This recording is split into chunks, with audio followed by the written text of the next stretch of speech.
So today, this is the last lesson out of Unit 2. This is going to work with systems of equations. So the systems of equations are going to involve two variables. Usually it's going to be x and y. And to cap it off, we're going to kind of use what we call Cramer's rule.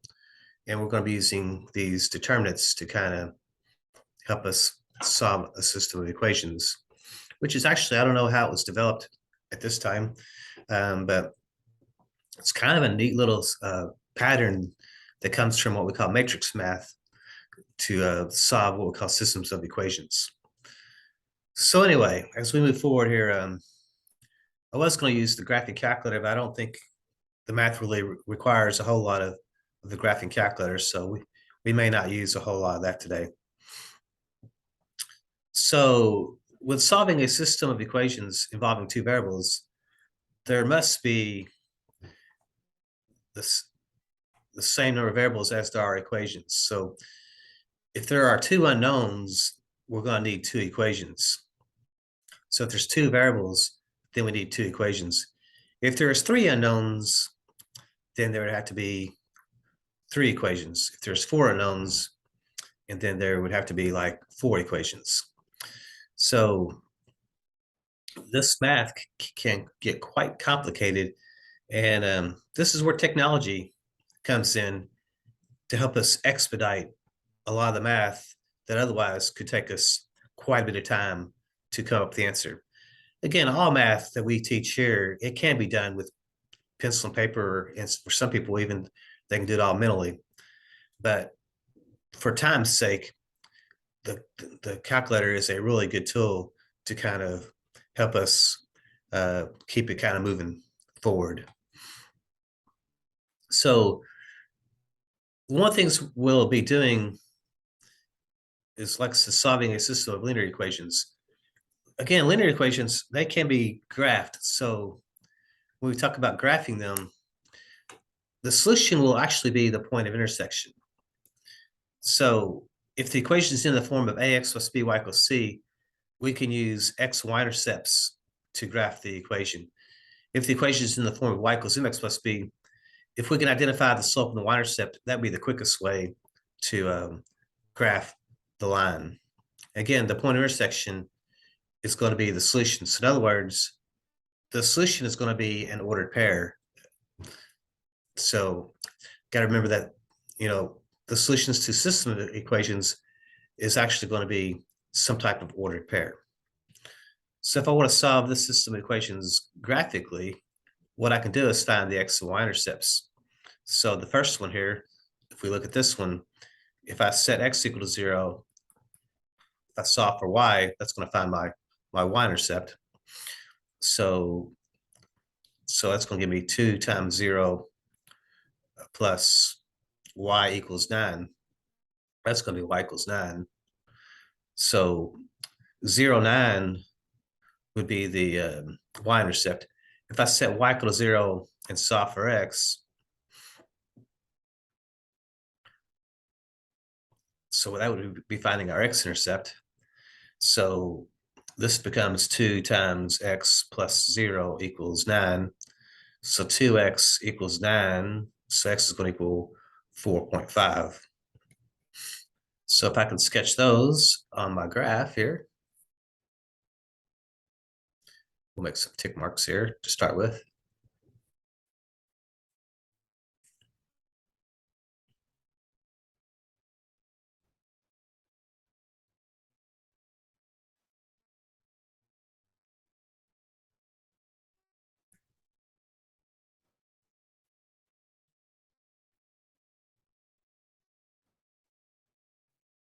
So you can kind of tell just by the way I graphed the points, the solution is not going to be perfect. So the y-intercept was 9, and the x-intercept was 4.5 out here. So if I can draw a line through those 2 points,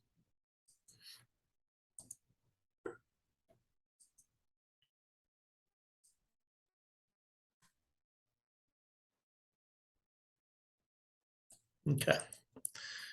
So my next equation we want to look at is this one. So if I want to find the y-intercept, I set x equal to 0 and solve for y. Oops, don't know what y is just yet.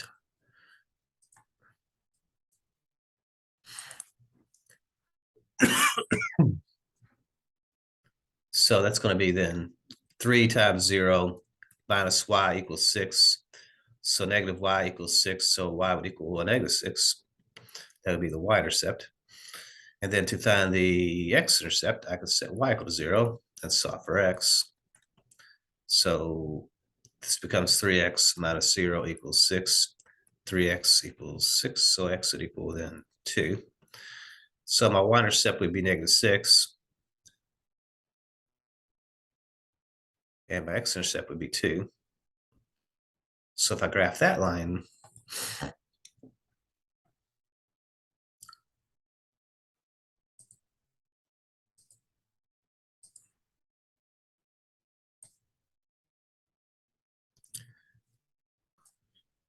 so where they cross would be my solution. So based on my graph, it looks like 3, 2 would be my solution. So that would be my estimate. Now, instead of doing that again, we'll just come down here and instead of trying to do it graphically, what we want to do is solve a system of linear equations using what's called the addition method. And then we may come up here and revisit this one that we did and see if we can come up with a solution for that. So instead of graphing, we can do this algebraically by using what's called the addition method. So the addition method works best if each equation is in what's called standard form. In other words, they're in this form of ax plus by is equal to c. So that once we have that, if necessary, we want to multiply one or both equations by numbers that cause the terms of one of the variable to add to 0. So let's start with that as far as things go. So when I'm using the addition method, the best thing to do is just write the equations on top of each other. So if I have 2x plus y is equal to 7, I want to write x plus y equals 3 underneath of it.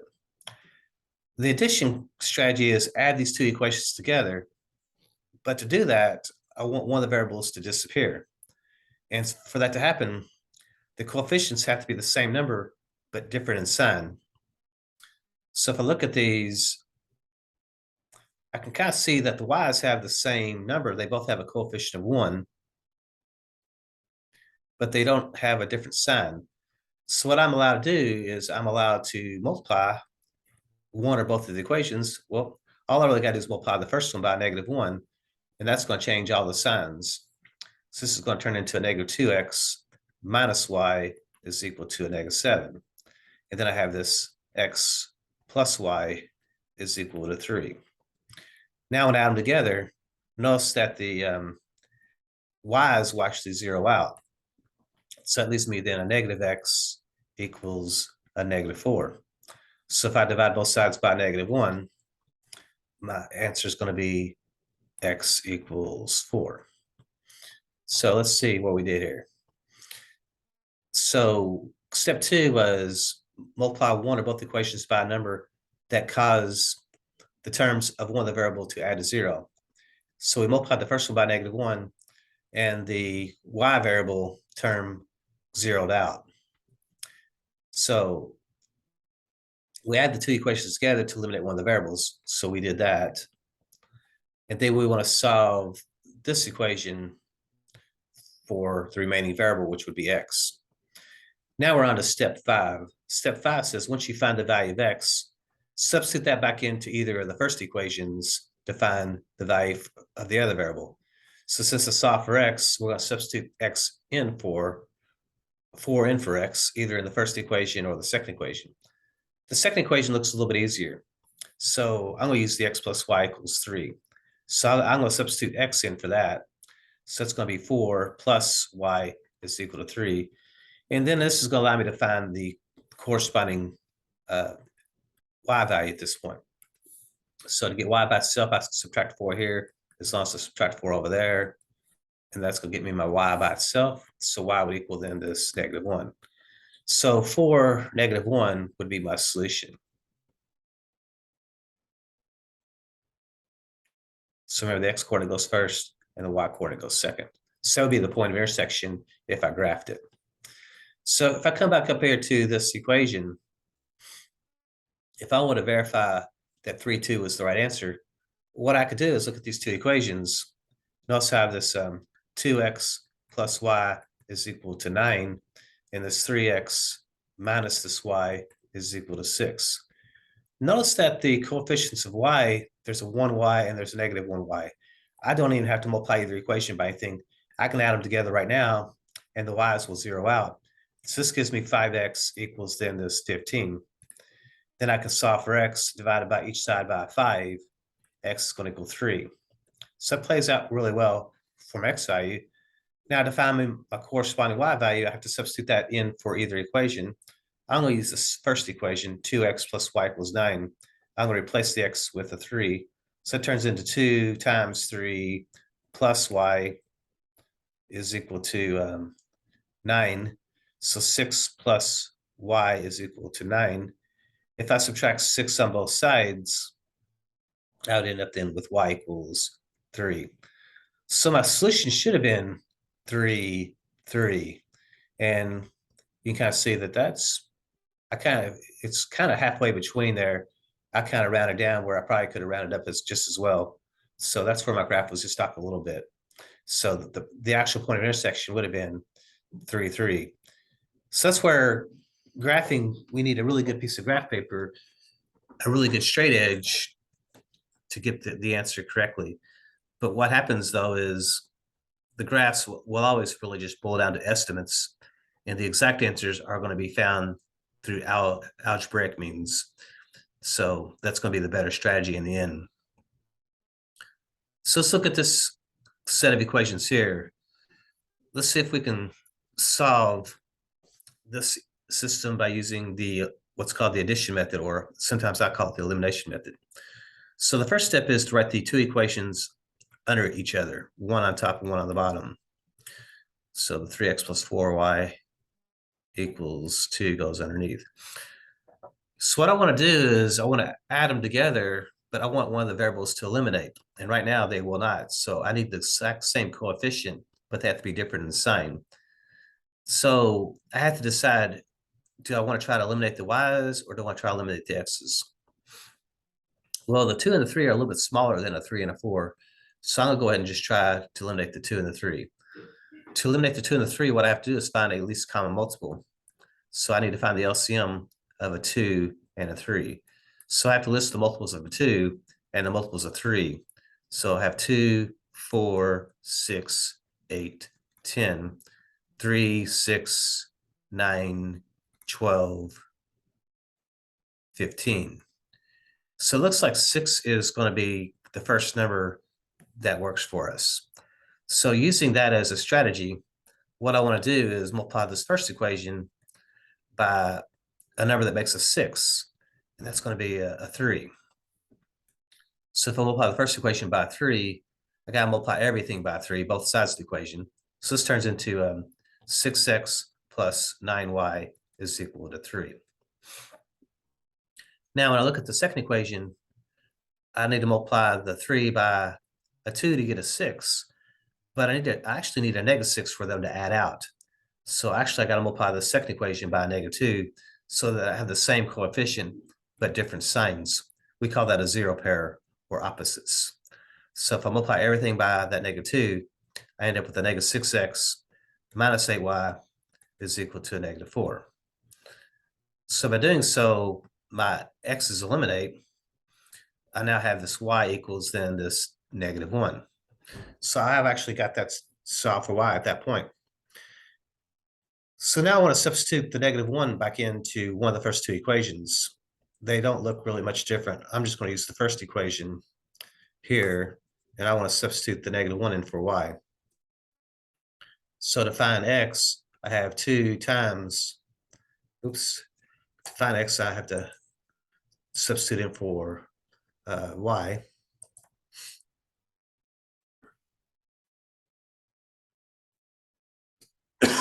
Excuse me. So I have 2x plus 3 times -1 equals 1.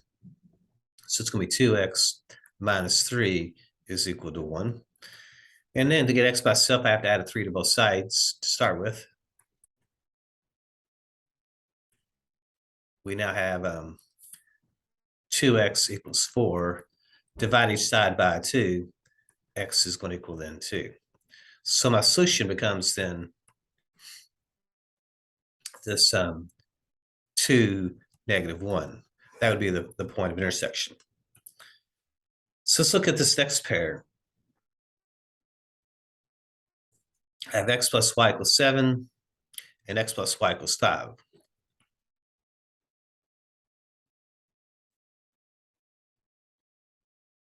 So I'm going to write them on top of each other. So if I look at the x's, they do have the same coefficient, but I just need to make one of them positive and one of them negative. So I'm going to multiply the bottom one by -1, and that will change all the signs. So I'm going to multiply the bottom one here by -1. So the top equation stays the same, x plus y is equal to 7. But the bottom equation, when I multiply by that -1, all the signs will change over. So that's going to be a -x minus y is equal to a -5. So what happens though is not only do the x's zero out, but also the y's zero out. So actually, those are opposites and those are opposites. So when I add the left side all together, the left side turns into a 0, and the right side turns into a 2. So what does this tell us? Well, what this basically says is we can't solve it for x or y.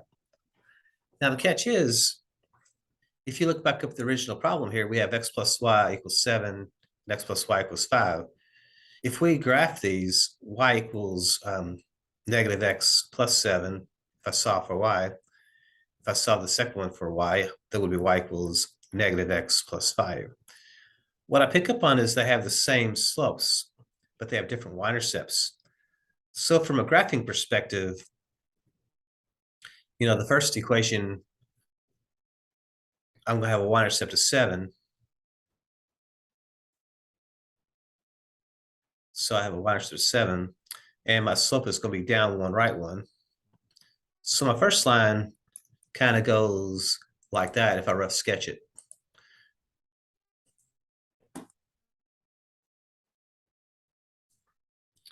So if we look at the second equation, my y-intercept is actually going to be a 5.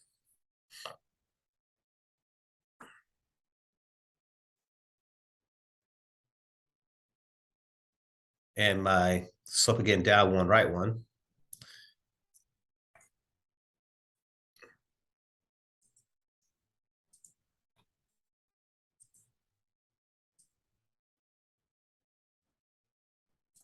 So if I look at that, what we see is the two lines don't cross. They're actually a parallel. Since the two lines are parallel, there is no solution. So this equation here would be considered a no solution. And sometimes this is called inconsistent. So that's how this system is described as inconsistent. There is not a solution to that system of equations. So if I look at this next set, I have 2x minus 4y equals 7, and I have this 4x minus 2y equals 14. So if I'm using the addition method on this, we have 2x minus y is equal to 7, and we have 4x minus 2y is equal to 14. So it looks like if I multiply the top equation by a -2, that will allow me to eliminate the y's. So this becomes then -4x plus 2y is equal to -14. And we have 4x minus 2y is equal to 14. So what we see here is, again, we're in kind of the same scenario, but not only does the left side zero out, but also the right side zeroes out. So now we have this 0 equals 0 concept. Now, what does this mean? Well, since 0 does equal 0, unlike the one up here, notice how we had 0 equals 2. Notice how this is a false statement here. This kind of tells me that there's nothing in common. So this kind of indicated that these two lines were actually parallel. Notice now here, though, we got 0 equals 0. That's actually a true statement. So what this means is there are infinitely many solutions. So if I took the time to graph these two lines would sit on top of each other. So the graph of the first equation and the graph of the second equation would be the same line. So the solution has many order pairs in common. So the solution could be described as infinitely many solutions.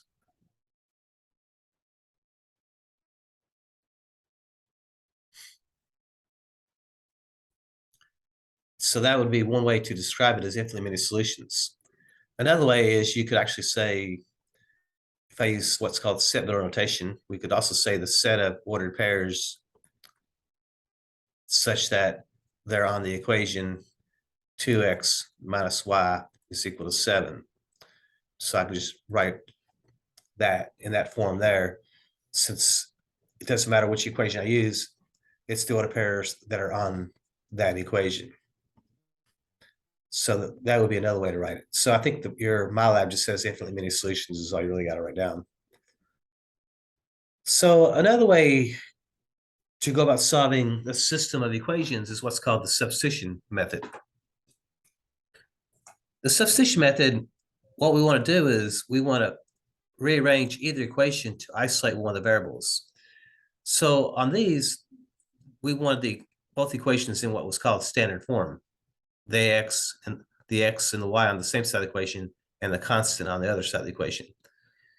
With the substitution method, we want to isolate one of the variables. So I have x plus y equals 15 and y equals 2x. So notice how this second equation is already solved for y. It's got y equals 2x. So notice how this fits this strategy right here because we've already got a variable solved. So our next step is to substitute the equivalent expression from step 1 into the other equation and solve the remaining variable. So what that means is, since y equals 2x, what we did is we substitute this 2x in for y over here. So this kind of takes on the look of a roadmap.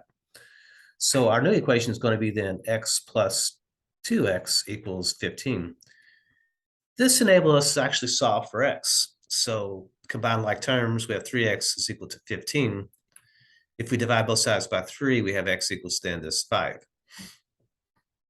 And then once we have what x is, I can now substitute this 5 back into the original equation for x. So this becomes then y equals 2 times 5, and that's going to equal then this 10. So the solution becomes that ordered pair.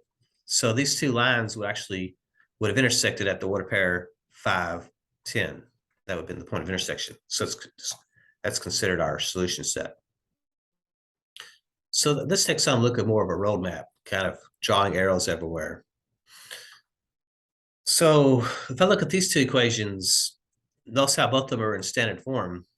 But if you look at the second equation, notice how the x does not have a coefficient. So I actually can isolate this x rather easily by moving the 5y to the other side. So if I subtract 5y here, subtract 5y there, I can isolate the x on one side of the equation. So it's going to now be x equals negative 5y plus 19. Now, what I do with that is, since I've got x equals negative 5y plus 19, this piece here is going to go in for x over here. That's where the substitution play comes in. So this now becomes 2 times the quantity, negative 5y plus 19, is equal then minus the 3y, and that's going to equal then the negative 14. So the substitution method, it kind of looks kind of spooky there, but this math actually isn't all that bad because we know how to do it from earlier units. So all I got to do is multiply the 2 through the parentheses to begin with. That's going to be negative 10y plus then this 38 minus this 3y equals then this negative 14. the negative 10y and the negative 3y are like terms. So I have negative 3y, negative 13y.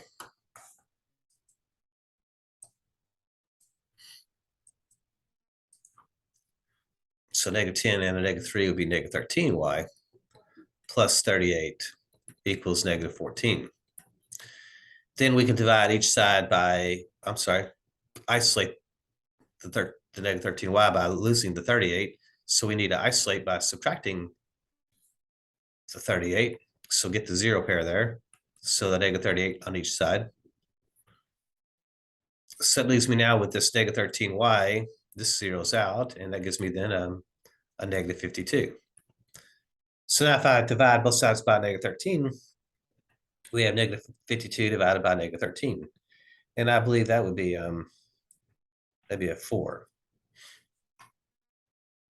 So y would be 4.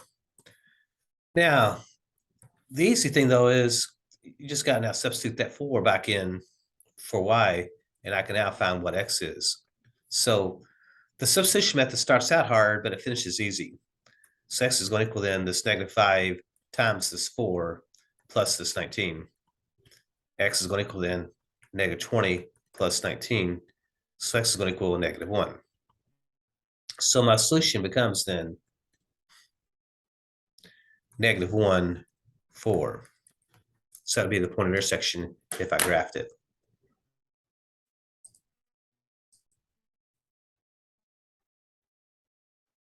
So as we look at this next set of equations, system of equations, we have y equals 3x minus 2 and y equals x plus 6. Notice how neither equation is in standard form. So the addition method does not sound very reasonable here. But I can use substitution rather easily because each equation, the variable is isolated. So since y equals x plus 6, I can now substitute the x plus 6 in for y over here. So my new equation is going to be x plus 6 equals 3x minus 2. So now we have a linear equation. To get a linear equation, we have to get the variable on the same side. So I pick on little guy. So to get rid of a 1x, we subtract a 1x here, as long as we subtract a 1x to the other side of the equation. So 6 is going to equal then this 2x minus 2. So then to get rid of the negative 2, we added a 2 to both sides and get 8 equals 2x. Divide both sides by 2, we would get 4. And then once we get the 4, we can now substitute the 4 back in for x on the other one. Like I said, this is kind of the roadmap strategy. So y equals 4 plus 6. So y would equal then this 10. So my solution becomes then 410.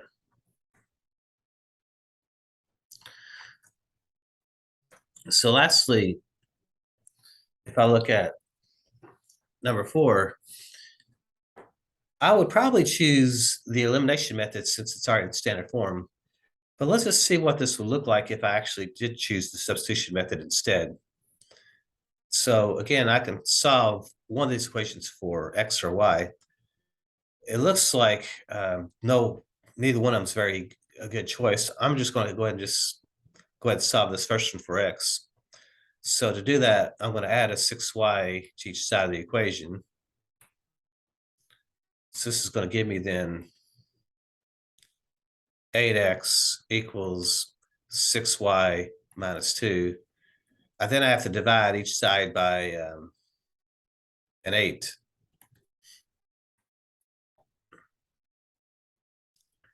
So x equals then 6/8 actually reduces down to 3/4 y.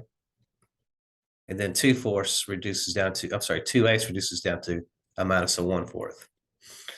So that turns into x equals 3/4 y minus 1/4. So it's like fractions. Well, let's see what happens here.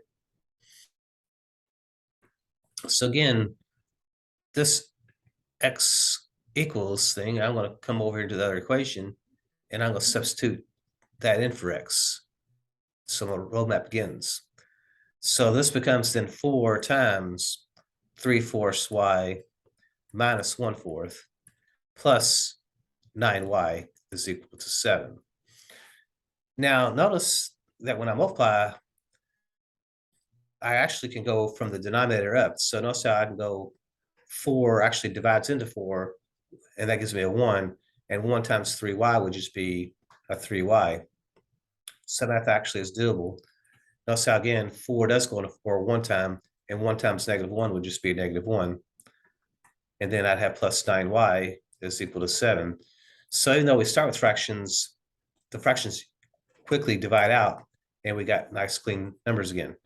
So the like terms would be the 3y and the 9y. So it's going to give me a 12y minus a 1 equals a 7. Add a 1 to both sides, and that's going to give me 12y equals 8. Divide both sides by 12, and I end up with this 8/12. But 8/12 is reducible because I can divide the top and the bottom both by 4. That's going to give me 2/3. So then we can use this 2/3, and I can substitute that in for y over here, and my roadmap continues. So x equals then 3/4 times 2/3 minus 1/4. So what we pick up on is the 3's will actually divide out. So this leaves me then 2/4, take away 1/4, which leaves me with 1/4. So my solution becomes then 1/4, 2/3 as my point of intersection. So that would be a way to do it using the substitution method. So it may look intimidating, but actually the math isn't that bad when you use the substitution method. Lastly, we have what's called determinant math. And we're going to use determinants and apply Cramer's rule to solve a system of equations. So determinant takes on this look here. We have these vertical bars, and we have this what we call a 2x2 inside there. We have 2 rows and 2 columns. So when the rows and columns match up, it creates this what we call a square determinant, or what they call a 2x2 determinant. So the way to evaluate a determinant is we multiply diagonally. So we multiply the A times the D, and we subtract the other diagonal, the B times the C. And that's how we actually evaluate a determinant. So if I have this determinant 3, 4, -4, 2, what I can do is just multiply the 3 times the 2, which gives me a 6. And then I want to subtract -4 times 4, which is -16. So if I do that math, that's going to be 6 plus 16, which in turn is a 22. So again, to evaluate a 2x2 determinant, we just multiply the first diagonal. So we go top to bottom, and that's going to be a -1 times -3, which is a 3. And then we subtract the second diagonal, which is a 6 times 2, which is a 12. So 3 and a -12 would be a -9. So that would be the answer to that determinant. So where does this take us? This brings us to what's called Cramer's rule. Cramer's rule allows us to solve a system of equations using what we call determinant math. So if I have a system of equations in standard form, ax plus by is equal to e, and cx plus dy is equal to f. So if we have 2 equations in standard form, what we do is to solve for x, we create 2 determinants. We have a determinant on top, a determinant on the bottom. But notice how there's this EF here. So when I'm solving for x, there's that EF over here. So it's going to be the catch. Notice at the bottom, AC, BD, that's the coefficients of the x's and the coefficients of the y's. But notice how when I'm solving for y, notice where that EF is. That EF is in the y column. And again, the bottom determinant is still just the coefficients of the x's and the coefficients of y's. So if I want to solve this system of equations, I also can use determinants to do this. So to solve for x, we create a determinant over a determinant. And again, it's a 2x2 by 2x2. Now remember, when I'm solving for x, this is where this negative 14 and 9 come in. It's going to go in the place of the x column. So the negative 14 will go here, and the 9 will go here. The coefficients of the y's stay put, -3 and a 5. And the bottom determinant is simply the coefficients of the x's and the coefficients of the y's. So it's going to be a 2 and a 1 and a -3 and a 5. So to evaluate the determinant, we just use the diagonals.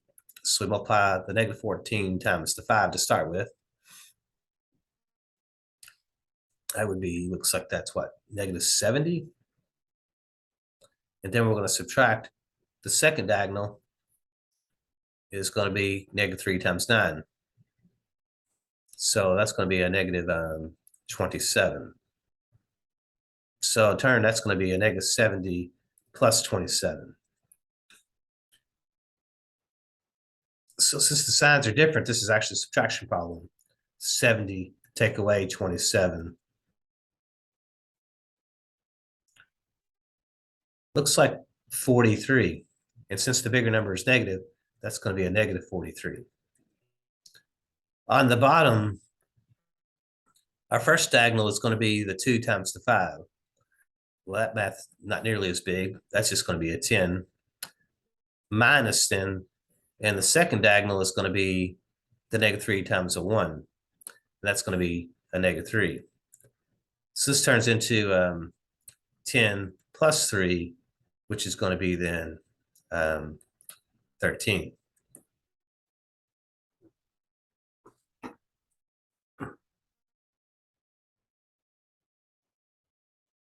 So it looks like what we have is -43/13 would be our answer for x. I don't think that reduces. So to find y, we again set up two sets of determinants. So again, to solve for y, that -14, 19 has to go into the y column. So that's where I did wrong there. I didn't write down -14, 19, did I? So let's fix this here on the top. Yeah, you are probably saying, what's going on here? He didn't quite get that quite right, did he? So the x column, I should have had a -14, 19 there.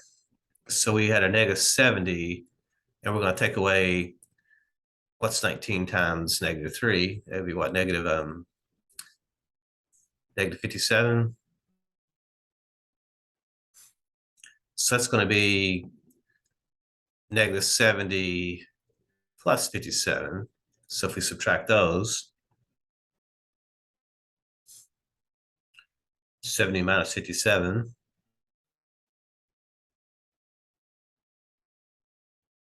that's going to be a 13.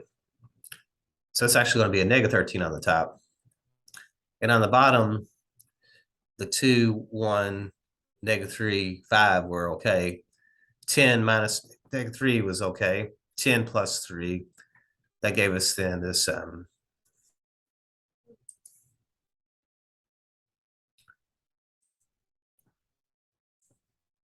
gave us this 13. So -13 over 13 gave us then a -1 as an answer. So again, to solve for the y's, the top determinant, the -14, 19 has to go into the y column. The x column, the first column, stays as a 2, 1. The bottom determinant is still the coefficients of the x's and the y's. So it's going to be a 2, 1, -3, 5. So it's going to be 2 times 19, which is going to be 38, minus then we have -14 times 1. That's going to be -14.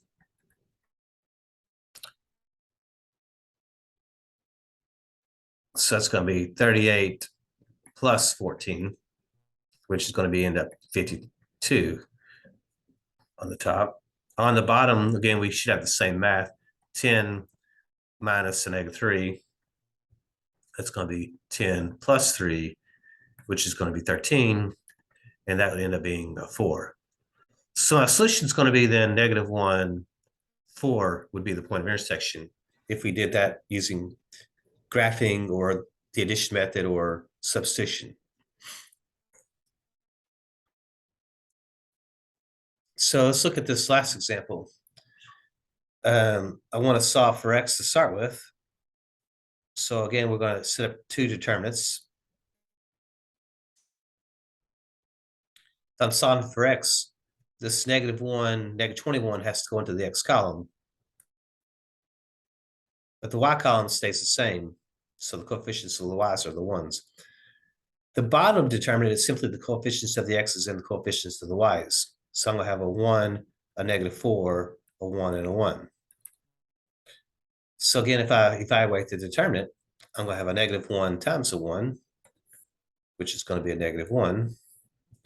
Now I'm going to have a 1 times a negative 21. So we're going to subtract 1 times negative 21 would be negative 21. So that's going to be negative 1 plus 21, which is going to end up being a positive 20. On the bottom, we have 1 times 1. It's going to be 1. And then we're going to be subtracting. The other diagonal would be 1 times negative 4 would be negative 4. So that's going to actually be 1 plus 4, which is 5. And therefore, that answer would be 4. So x would equal 4. If I want to find what y is, again, I can set these two determinants. The top determinant, though, the constants, the negative 1 and the negative 21, have to go into the y column, negative 1, negative 21. And then the x's stay the same, 1 and negative 4. On the bottom, we have a 1 and a negative 4 and a 1, 1. That determinant does not change. So if I multiply diagonally, we have 1 times negative 21 would be negative 21. And you guys subtract.